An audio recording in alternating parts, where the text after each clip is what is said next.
Vamos por la parte número 27 sobre las puertas dimensionales y vamos a empezar con este apartado también extraído de esta noticia proveniente del Vaticano. La música sacra debe promover la fe y la nueva evangelización.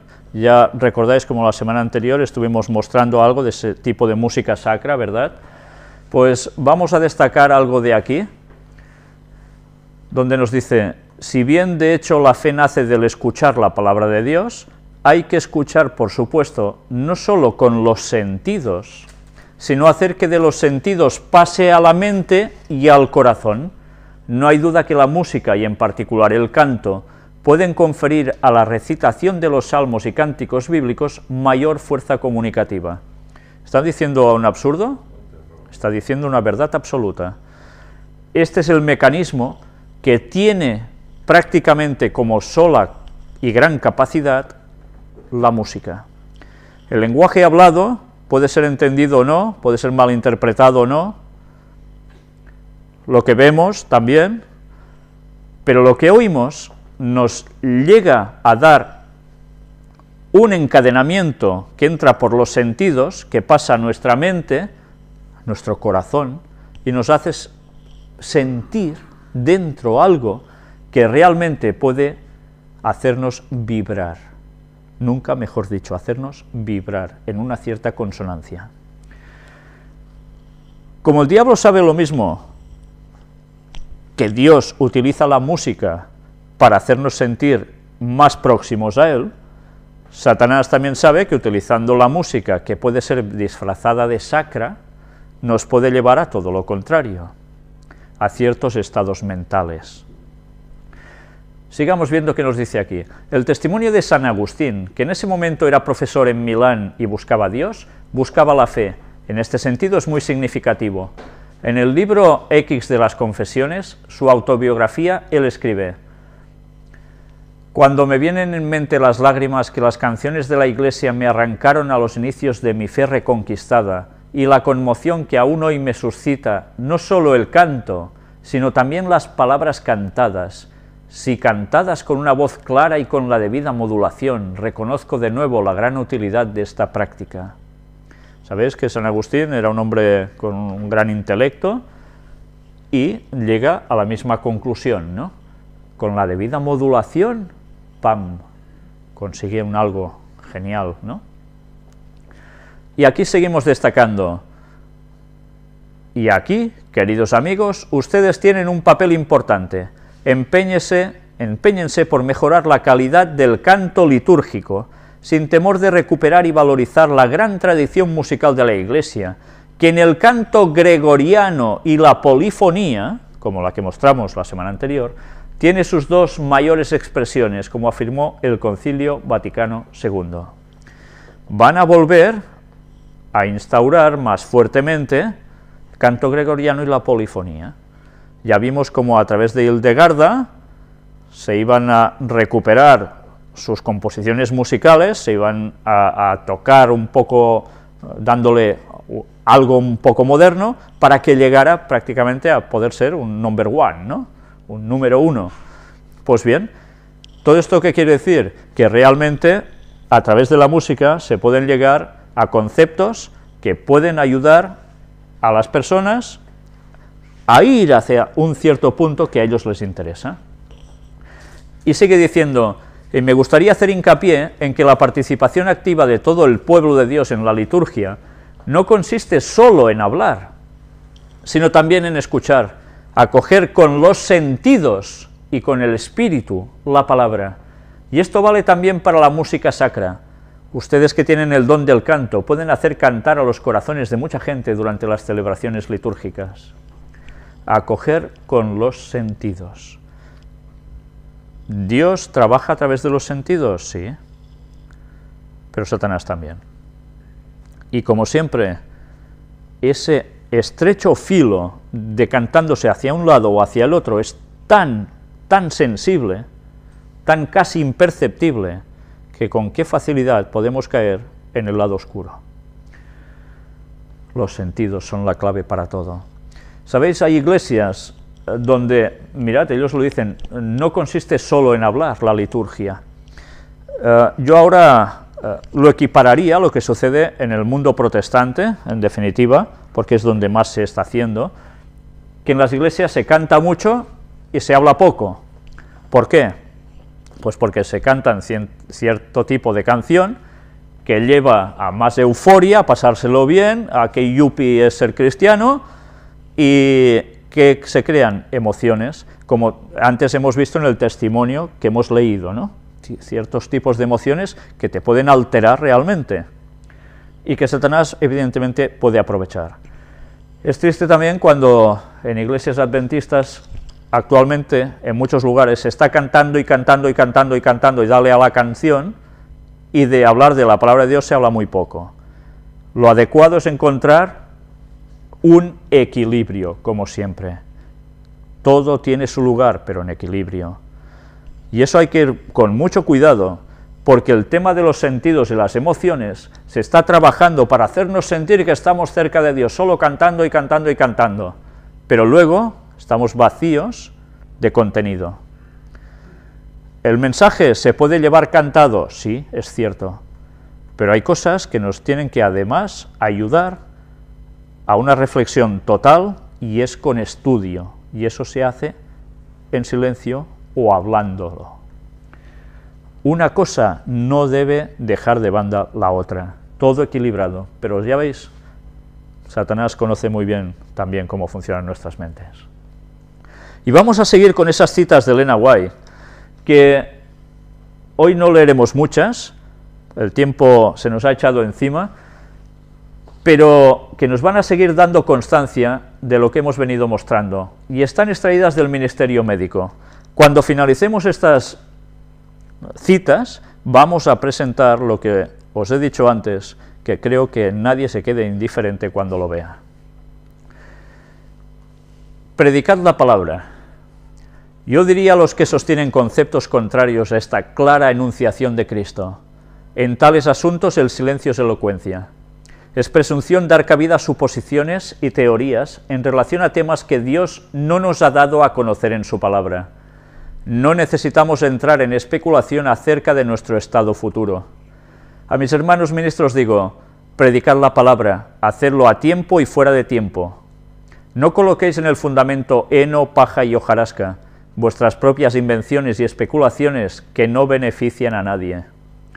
Cristo no ocultó verdades esenciales para nuestra salvación. Las cosas que están reveladas son para nosotros y para nuestros hijos, pero no debemos permitir que nuestra imaginación establezca doctrinas referentes a lo que no se nos ha revelado.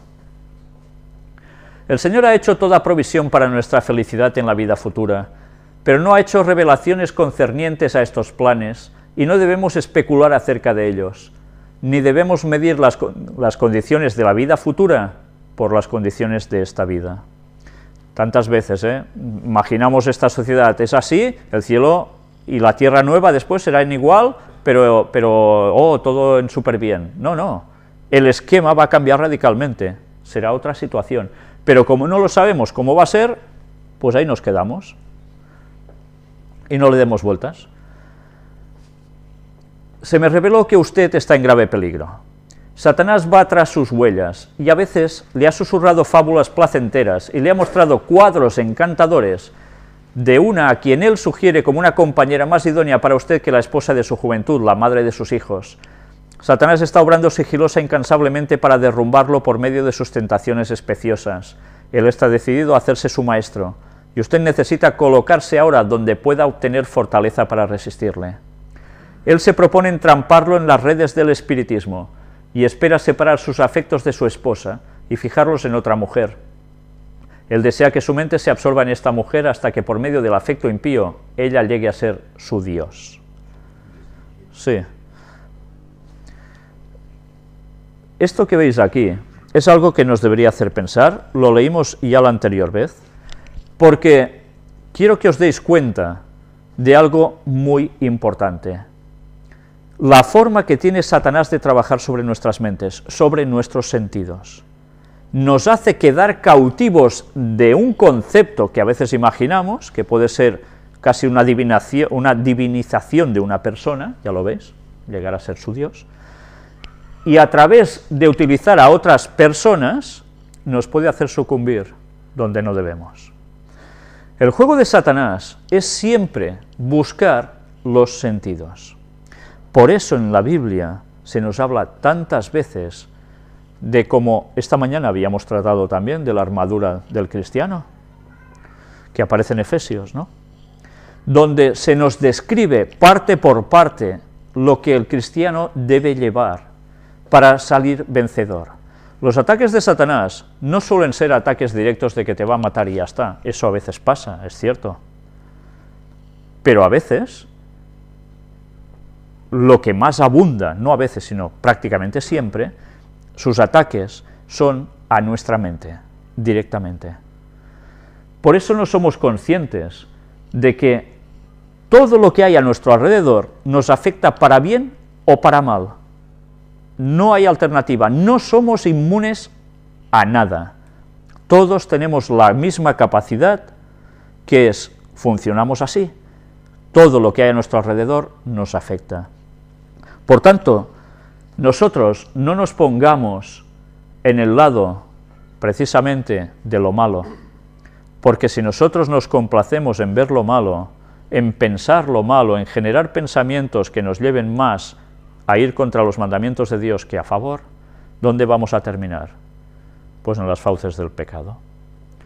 Por eso, démonos cuenta que todo lo que habéis visto hasta ahora, en esta serie dedicada a las puertas dimensionales, todo nos empezaba hablando por algo realmente que sonaba espectacular, ¿no? Puertas dimensionales que nos podían trasladar a otro lugar, en este caso, sobre todo al cielo, y hemos visto cómo hay otra puerta dimensional tan cercana a nosotros, que es nuestra propia mente, y que a través de nuestros sentidos físicos, emocionales y demás, Satanás puede hacer también su intervención. Pero gracias a Dios, que eso depende de nosotros, si queremos estar con Dios o no. Y lo que debemos hacer es inclinar nuestra balanza al lado de Dios y no del diablo. ¿Por qué os digo todo esto? Bien, aquí la lectura va siguiendo, y la verdad es que luego veremos que vamos a hacer un cierre de círculo con lo que os voy a mostrar después. Hemos empezado por algo tan, una puerta dimensional, pero nos hemos ido centrando en todos los ataques del espiritismo que van directamente contra nuestro propio interior. Y volveremos a cerrar el círculo precisamente con algo que nos va a sorprender de lo más elevado que podamos esperar. Pero antes, quiero que veamos, bueno, aquí tenéis toda esta lectura, que si no recuerdo mal, es lo que hicimos el otro día. Esperad un momento que voy a ponerlo en el sitio. Es que hoy no tenemos mucho tiempo y vamos directamente a tocar la parte que nos interesa. Lo que vais a ver ahora es algo que realmente yo me enteré el domingo pasado. Vamos a conseguir, si Dios quiere, que la persona que me lo propició venga a dar su testimonio personalmente aquí, en una conferencia en directo, no sé si el sábado siguiente o el que vendrá después. Va a buscar su momento para podernoslo explicar. Él no es adventista, es un evangélico, pero vais a ver también cómo él os contará, cómo a su vez alguien se lo dijo a él, lo que os voy a mostrar yo ahora. Vamos a ver de qué se trata. Hoy la conferencia, esta segunda parte, va a ser sumamente breve, pero quiero que sea así de breve para que verdaderamente vos vayáis con una reflexión muy fuerte. La puerta al cielo de Betel. ¿Recordáis que estuvimos hablando, si no recuerdo mal, era en el primer tema de esta serie de las puertas dimensionales, sobre Betel? ¿Qué es lo que nos motivó a encontrar, gracias a Dios, que realmente en la Biblia se hablaba de puertas dimensionales? Y recordamos el texto donde aparece en Génesis, creo que es el capítulo 30, si no recuerdo mal, cuando Jacob, que luego pasa a ser Israel, va a un cierto lugar y allí en un sueño ve una escalera que se une la tierra con el cielo, por donde suben y descienden los ángeles de Dios. Y él se despierta sobresaltado y dice: ciertamente esto es casa de Dios y puerta del cielo. Y coge una piedra que había sido su cabecera, su almohada por esa noche, la unge con aceite y la llama Bet-El, casa de Dios. Ahora que hemos recordado esto, vamos a hablar en unos datos recopilados de lo que es Betel en Wikipedia, pero que es interesante para que os deis cuenta de lo que vais a ver después. Betel en hebreo significa casa de Dios, es el nombre de una ciudad cananea de la antigua región de Samaria, situada en el centro de la tierra de Canaán, que era la tierra prometida, al noroeste de Ai por el camino para Siquem, a 30 kilómetros al sur de Silo y a unos 16 kilómetros al norte de Jerusalén. Betel es la segunda ciudad más mencionada en la Biblia. Curioso, ¿eh? En este lugar fue donde Abraham construyó su altar cuando llegó por primera vez a Canaán. En este lugar. Allí Jacob vio en visión una escalera cuyo extremo tocaba al cielo y los ángeles subían y bajaban. Por esta razón Jacob tuvo miedo y dijo: «¡Cuán terrible es este lugar! No es otra cosa que casa de Dios y puerta del cielo». Y llamó Betel al lugar que era conocido como Liz o Luz. Betel también era un santuario en los días del profeta Samuel, quien allí juzgaba al pueblo. Desde allí lo juzgaba. Y fue el lugar donde fue sepultada Débora, la nodriza de Rebeca, esposa de Isaac. Betel fue el lugar de nacimiento de Hiel, quien trató de reedificar la ciudad de Jericó. Cuando Betel aún no pertenecía al pueblo de Israel, Josué debió batallar contra el rey de Betel y otros reyes y los venció. Cuando el pueblo de Israel había tomado posesión de la tierra prometida, en la repartición por tribus fue asignada la tribu de Benjamín, pero en tiempos posteriores perteneció a la tribu de Judá. ¿Quién surgió de la tribu de Judá? ¿Lo recordáis? Jesús, el Mesías. Fue uno de los lugares donde permaneció el arca de la alianza, símbolo de la presencia de Dios. Estaba puesta allí durante un tiempo. En Betel el profeta Samuel juzgaba al pueblo. Después de la división del reino de Israel, Jeroboam I, rey de Israel, mandó erguir un becerro de oro en Betel, que fue destruido por Josías, rey de Judá, muchos años después. Mirad cómo en un lugar donde había algo tan emblemático como había sido hasta el Arca de la Alianza, tan emblemático por toda la otra anterior historia, llega a erigirse un becerro de oro. Algo que era el símbolo, precisamente, que ya lo vimos en anteriores veces, de lo que terminaba siendo el culto de adoración a Satanás. Justo en ese lugar. Betel fue también un lugar donde se agruparon algunos de los exiliados de Babilonia que regresaron a Israel en el año 537 a.C. El profeta Oseas, un siglo antes de Jeremías, se refiere a Betel con otro nombre, Bet-Aven, que significa casa de iniquidad, casa de la nada, casa de vanidad, casa de nulidad, esto es, de los ídolos. Ya veis cómo se había girado. Un lugar que era casa de Dios pasa a ser casa de todo lo contrario. En Amós, el sacerdote Amasías dice al profeta Amós que huya a Judá y no profetice más en Betel porque es santuario del rey y cabecera del reino. El profeta Jeremías afirma que la casa de Israel se envergonzó de Betel debido a su idolatría y específicamente al culto al becerro de oro. ¿Cuántas veces hemos dicho que Satanás siempre copia lo de Dios, lo plagia e intenta suplantar lo de Dios? ¿Por qué os digo esto? Pronto lo entenderéis. Aquí tenéis todo lo que se habla en un diccionario de Wiki cristiano sobre Betel. Y, bueno, si queréis lo vamos a leer en un momento para recordar un poco más de cosas. Aldea cananea, originalmente llamada Luz, el nombre Betel le fue dado por Jacob, quien allí tuvo su sueño de la escalera celestial. Estaba al oeste de Ai, al sur de Silo, y cerca de Migmas. Abraham acampó 2 veces en Betel. donde construyó un altar. Cuando Jacob regresó de la casa de Labán, al llegar al lugar, siguió el ejemplo de su abuelo. Cuando los israelitas a mando de Josué invadieron el país, el pueblo de Betel ayudó a Aldai a resistirlos, pero ambas ciudades fueron conquistadas.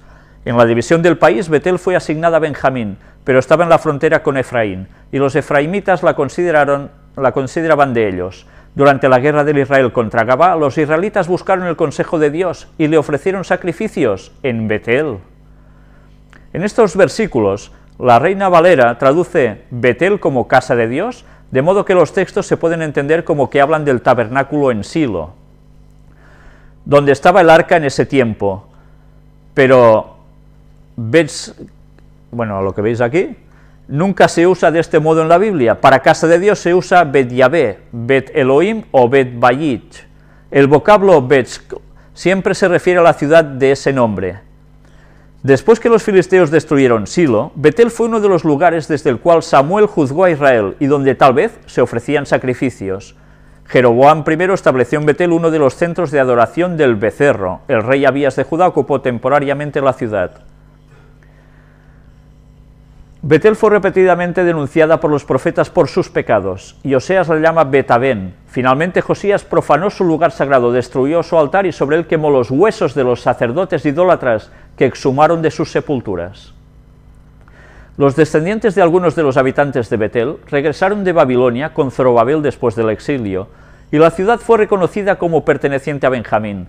Jugó un papel importante en el período macabeo y en la guerra judeo-romana fue capturada por Vespasiano. Hoy es una aldea pequeña llamada Beitín, a unos 17,5 kilómetros al norte de Jerusalén. Las excavaciones llevadas a cabo en 1927 y en 1934 por Albrecht y Kelso muestran que el sitio fue habitado desde el tercer milenio antes de Cristo y que sufrió una severa destrucción en el siglo XIII antes de Cristo. También dan evidencia de la destrucción por los asirios y en la transición entre los dominios babilónico y persa. Fue reconstruida y existía como una pequeña población en tiempos de Esdras. Durante los períodos helenístico, romano y bizantino, Betel fue una ciudad próspera. Son montañas en la frontera de Efraín, sobre una de sus cimas se construyó la ciudad de Betel. Y ahora que ya habéis visto esto y estáis situados históricamente, vamos a ver en el mapa. Este mapa es una foto de satélite. Veis en el centro de la imagen, hacia abajo, en el tercio de abajo, hay una población aquí, es Belén, donde nació Jesús. Un poco más arriba, la capital, Jerusalén. Y 17 kilómetros al norte, precisamente está Betel. Esto lo estáis viendo, está escaneado de el mapa que este señor me mostró. Vamos a hacer un acercamiento de todo esto. Ya estamos cerca del lugar, Betel. Estas casitas que veis por aquí abajo son precisamente la población actual, y lo que veis por arriba de mitad de pantalla es esa pequeña cordillera de la zona de Betel. Hasta ahora diréis, bueno, muy bonito, ¿y qué? Vamos a ir haciendo alguna aproximación más. Quiero que os fijéis sobre todo en la parte derecha del centro de esta imagen, hacia la derecha, y en la parte del cuadrante de arriba, por decir algo. Vamos a seguir avanzando, una aproximación más. Estamos ya centrados. Diréis, vale, ¿y qué? ¿Veis algo? Sí, abajo vemos unas poblaciones que tienen distintos nombres por aquí, pero me gustaría que os fijaseis, no en las casitas de abajo, sino en esta montaña, en esta cordillera que aparece aquí. ¿Veis unos ciertos sombreados entre montaña y montaña? Sí, ¿no? ¿Lo veis? Coge un color más oscuro, más intenso. Vamos a seguir avanzando. ¿Veis mejor? Entre montaña y montaña, como hay estos colores más intensos, más oscuros, con unas ciertas formas, formas de la naturaleza de la montaña, ¿verdad? No percibís nada, ¿no? Vamos a ver otra vez el mapa escaneado desde más arriba. Jerusalén a la derecha, en el mapa vamos avanzando hacia la izquierda y vemos Betel. Mirad al lado del punto rojo de Betel, donde está ubicado Betel, esas montañitas que ahora os estaba diciendo que os fijarais en ellas. Es nada, ya veis. ¿Veis unas 3 formas de montañas seguidas, casi entrelazadas entre ellas? ¿Veis esos colores oscuros que os decía entre montaña y montaña? ¿No recuerda nada esto? ¿No veis nada de extraño? ¿Sabéis algo de hebreo? A mí me hizo ese señor la misma pregunta. ¿Sabes algo de hebreo? Le dije, bueno, la verdad, había estudiado algo de hebreo hace muchos años, ya no me acuerdo prácticamente de nada, pero sí, recuerdo que las letras son muy peculiares. Y me dijo, mira esto. Pues dije, ¿son letras hebreas? Porque, aunque no me acuerdo de cada letra, sí recuerdo la forma que tienen, más o menos. ¿Veis estos sombreados oscuros entre montaña y montaña? Pues vais a sorprenderos. Mirad bien lo que estáis viendo ahora, ¿verdad? Lo vemos una vez más.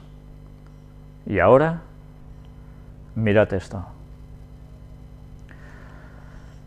¿Qué veis aquí? Si miráis abajo a la derecha, marcado en un recuadro en rojo, veis esas formaciones montañosas que tienen forma de letras hebreas.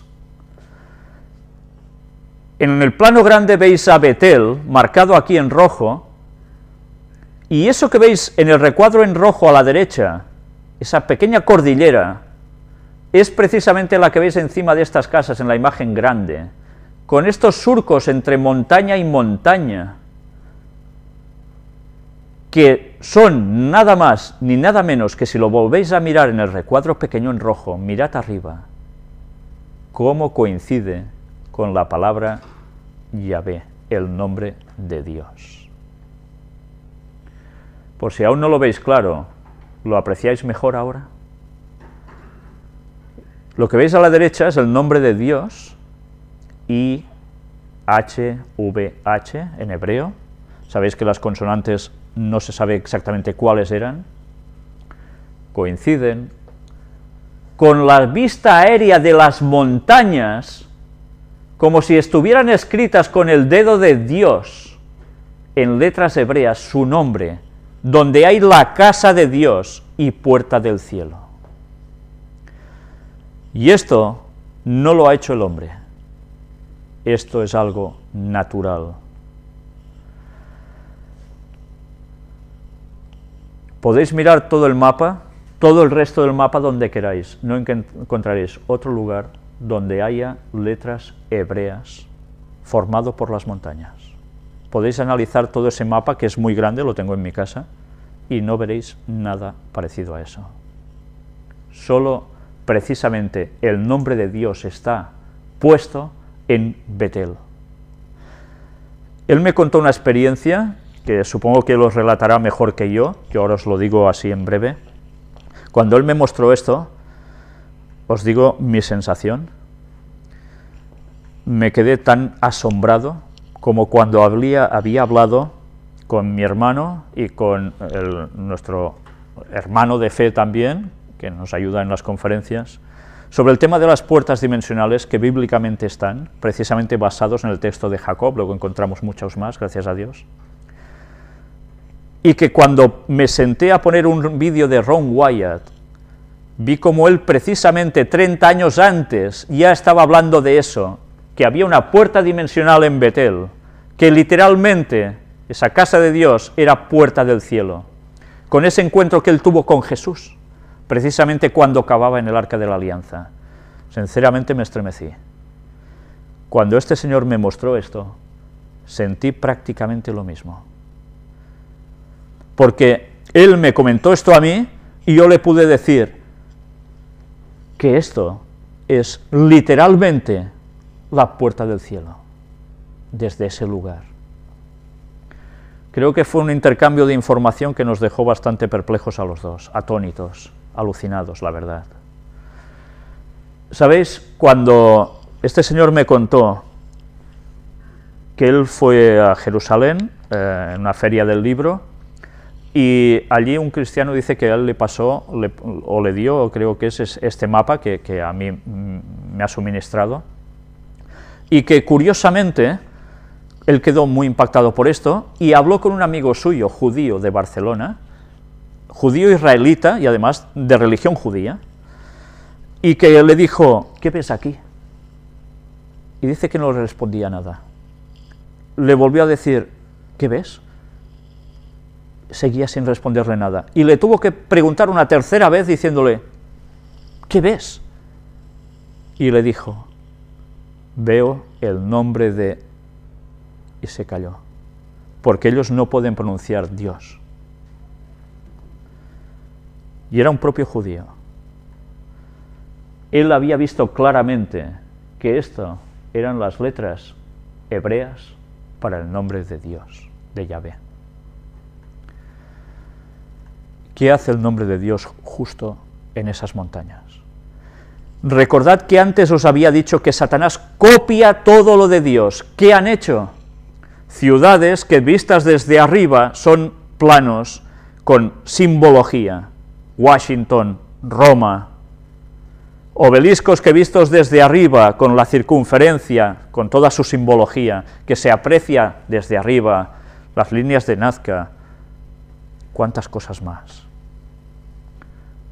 Orión, las pirámides en Egipto, las pirámides que formaban en esa ciudad sumergida en las aguas en Cuba, que también lógicamente solo desde arriba ves que era Orión también. Satanás no inventa nada, plagia lo de Dios. Y tal como Dios tiene su puerta marcada para que los ángeles vengan desde el cielo, desde más allá de Orión, a la tierra, Satanás tiene sus puertas dimensionales para acceder también desde sus puntos en el aire. ¿Os dais cuenta de la importancia del tema de las puertas dimensionales? Satanás siempre copiando lo de Dios, siempre. Aquí tenemos una explicación que este señor mismo nos escribió y nos ha puesto para que la podamos mostrar también. Las 4 letras juntas, YHVH, que son la cercana traslación de las 4 letras consonantes del nombre en hebreo, del nombre en mayúsculas. De acuerdo al mandato de Éxodo 27, que prohíbe tomar en vano el nombre del Señor, en la lectura de los judíos lo reemplazan habitualmente por un eufemismo, normalmente Adonai, mi Señor. Debido a que se ha utilizado predominantemente en forma escrita, se le denomina también tetragramatón, palabra de 4 letras por su grafía. En hebreo es usual también la expresión Hashem, el nombre. El nombre del Eterno es impronunciable. ¿Entendéis por qué ese señor no lo pronunciaba? Y no existe forma actualmente de conocer su articulación correcta, y de saberla hay un mandamiento que prohíbe decir el santo nombre en vano. El profesor Gerard Gertux, erudito hebreo, especialista en el tetragramatón, quien fue presidente de la Association Biblique de Recerca de Anciens Manuscrits, considera que la pronunciación más cercana sería Yehová. Por lo tanto, si bien la forma Yahvé con sus variantes es la preferida por algunos sectores, no se tiene la seguridad que efectivamente sea la pronunciación original. Esto indica que no se debe considerar la forma Jehová con sus variantes como una manera inexacta o errónea de verter el tetragrama, sino solo como una variante posible. Y aquí tenéis, según entendidos, parece que estas son las posibles pronunciaciones del nombre, y ya veis qué cantidad hay. Por cierto, aquí tenéis la dirección donde podéis conseguir este mismo mapa. Evidentemente no los va a regalar, pero sabed que yo lo extraje de la librería judía, del Museo Judío de la ciudad de Girona, donde este señor trabaja. Pues bien, mirad qué curiosas citas de Elena White. Patriarcas y profetas, dice ella, el nombre de Dios estaba escrito en cada hoja del bosque y en cada piedra de la montaña, en cada brillante estrella, en la tierra, en el aire y en los cielos. El orden y la armonía de la creación les hablaba de una sabiduría y un poder infinitos. Continuamente descubrían algo nuevo que llenaba su corazón del más profundo amor y les arrancaba nuevas expresiones de gratitud. Parecía que era una forma de hablar, que sencillamente esto lo veían Adán y Eva en la creación, pero es porque lo sentían. Pues resulta que Elena White estaba escribiendo que su nombre está en la tierra. En todas las cosas creadas descubrirá una escritura. En el vasto universo contemplará el nombre de Dios escrito en grandes caracteres. Y ni en la tierra, ni en el mar, ni en el cielo quedará señal del mal, escribe en La Educación, y en Conducción del Niño. El nombre de Dios estaba escrito en cada hoja del bosque y en cada piedra de las montañas, en toda estrella brillante, en el mar, el cielo y la tierra. ¿Y dónde de la tierra? En Betel. Pues bien, por si os quedaba alguna duda, Salmo 83, versículo 18, y conozcan que tu nombre es Jehová, tú solo Altísimo sobre toda la tierra. La tierra está sellada con el nombre de Dios, su Creador. Pues bien, si alguien cree en las casualidades y quiere decir, no, esto más o menos, no, ¿qué va a ser? Que se lo digan a un judío, que ellos saben leer muy bien todo esto. Pues nada, quiero terminar con todo esto para que nos demos cuenta que verdaderamente pertenecemos a Dios, porque si pertenece la tierra, pertenecemos nosotros, y que pronto va a venir a buscar a los suyos. El nombre de Dios escrito en la tierra no son bromas. Hagamos lo posible para estar con Él en breve, porque Él dejó marcada su tierra, y aunque el diablo se haya hecho el príncipe de este mundo, no es el dueño. El Rey de Reyes es el Señor de la tierra. Pues bien, que Dios nos ayude a tener esto siempre presente y que andemos en sus caminos hasta que Él vuelva. Amén. Se canta mucho y se habla poco. ¿Por qué? Pues porque se cantan cierto tipo de canción que lleva a más euforia, a pasárselo bien, a que yuppie es ser cristiano, y que se crean emociones, como antes hemos visto en el testimonio que hemos leído, ¿no? Ciertos tipos de emociones que te pueden alterar realmente, y que Satanás evidentemente puede aprovechar. Es triste también cuando en iglesias adventistas actualmente en muchos lugares se está cantando y cantando y cantando y cantando y dale a la canción, y de hablar de la palabra de Dios se habla muy poco. Lo adecuado es encontrar un equilibrio, como siempre. Todo tiene su lugar, pero en equilibrio. Y eso hay que ir con mucho cuidado, porque el tema de los sentidos y las emociones se está trabajando para hacernos sentir que estamos cerca de Dios, solo cantando y cantando y cantando, pero luego estamos vacíos de contenido. ¿El mensaje se puede llevar cantado? Sí, es cierto, pero hay cosas que nos tienen que además ayudar a una reflexión total, y es con estudio. Vamos por la parte número 27 sobre las puertas dimensionales, y vamos a empezar con este apartado también extraído de esta noticia proveniente del Vaticano. La música sacra debe promover la fe y la nueva evangelización. Ya recordáis como la semana anterior estuvimos mostrando algo de ese tipo de música sacra, ¿verdad? Pues vamos a destacar algo de aquí, donde nos dice, si bien de hecho la fe nace del escuchar la palabra de Dios, hay que escuchar, por supuesto, no solo con los sentidos, sino hacer que de los sentidos pase a la mente y al corazón. No hay duda que la música, y en particular el canto, pueden conferir a la recitación de los salmos y cánticos bíblicos mayor fuerza comunicativa. ¿Está diciendo un absurdo? Está diciendo una verdad absoluta. Este es el mecanismo que tiene prácticamente como sola y gran capacidad la música. El lenguaje hablado puede ser entendido o no, puede ser malinterpretado o no, lo que vemos también, pero lo que oímos nos llega a dar un encadenamiento que entra por los sentidos, que pasa a nuestra mente, a nuestro corazón, y nos hace sentir dentro algo que realmente puede hacernos vibrar, nunca mejor dicho, hacernos vibrar en una cierta consonancia. Como el diablo sabe lo mismo que Dios utiliza la música para hacernos sentir más próximos a Él, Satanás también sabe que utilizando la música, que puede ser disfrazada de sacra, nos puede llevar a todo lo contrario, a ciertos estados mentales. Sigamos viendo qué nos dice aquí. El testimonio de San Agustín, que en ese momento era profesor en Milán y buscaba a Dios, buscaba la fe. En este sentido es muy significativo.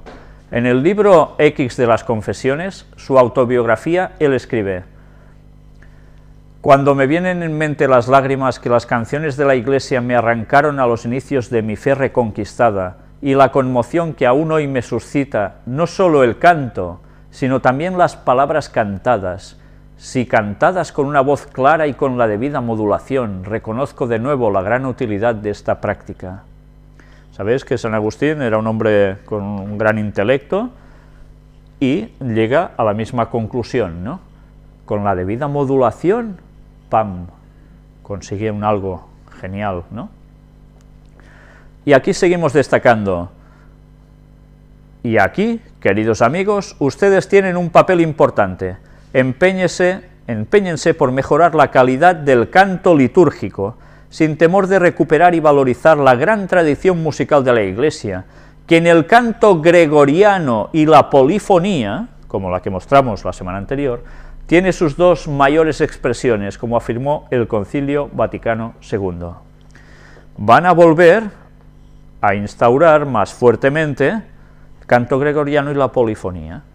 Ya vimos cómo a través de Hildegarda se iban a recuperar sus composiciones musicales, se iban a tocar un poco, dándole algo un poco moderno, para que llegara prácticamente a poder ser un number one, ¿no?, un número uno. Pues bien, ¿todo esto qué quiere decir? Que realmente a través de la música se pueden llegar a conceptos que pueden ayudar a las personas a ir hacia un cierto punto que a ellos les interesa. Y sigue diciendo: me gustaría hacer hincapié en que la participación activa de todo el pueblo de Dios en la liturgia no consiste solo en hablar, sino también en escuchar, acoger con los sentidos y con el espíritu la palabra. Y esto vale también para la música sacra. Ustedes que tienen el don del canto pueden hacer cantar a los corazones de mucha gente durante las celebraciones litúrgicas. Acoger con los sentidos. ¿Dios trabaja a través de los sentidos? Sí, pero Satanás también. Y como siempre, ese estrecho filo decantándose hacia un lado o hacia el otro es tan sensible, tan casi imperceptible, que con qué facilidad podemos caer en el lado oscuro. Los sentidos son la clave para todo. ¿Sabéis? Hay iglesias donde, mirad, ellos lo dicen, no consiste solo en hablar la liturgia. Yo ahora lo equipararía a lo que sucede en el mundo protestante, en definitiva, porque es donde más se está haciendo, que en las iglesias